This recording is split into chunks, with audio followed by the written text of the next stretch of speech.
we remember that we have the physical self and the metaphysical self. And when we walk in this world, we usually walk in that physical state of self. And that physical state of self is always like, okay, what is happening outside of myself to justify this moment? Okay. And the soul is like, yeah, come in. And doesn't care what's happening in the outer world. It's in a knowing. And we're in this dance between both aspects of self. And this is what I'm seeing in you, is that there's this birthing of a knowing, a deep knowing from the soul self. But the inquisitive mind wants to come in and work it out. So of course she's going to ask these questions, right? But while you're asking the questions, you're missing out on witnessing the answer, because the answer is actually already there. And the thing in the way is the self, the physical self.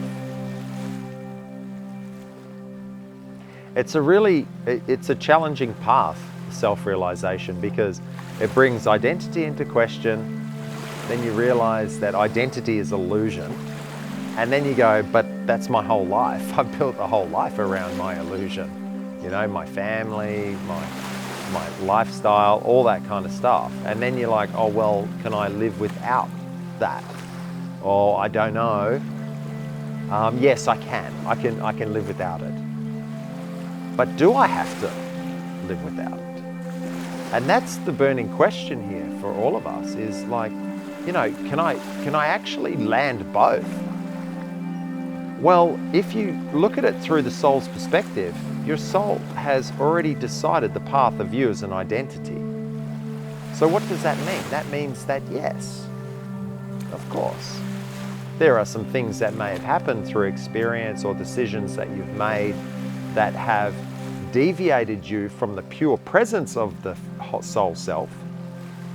But if you're aware of the soul, then you're aware that you can realign that in the physical self by things like releasing the traumas of the past, going to the people that you may have hurt and say, I'm sorry, or going to the ones that hurt you and say, I forgive you. And this is the actual path. It's how the mechanics of creation are expressed in a physical way through the soul. That's actually the path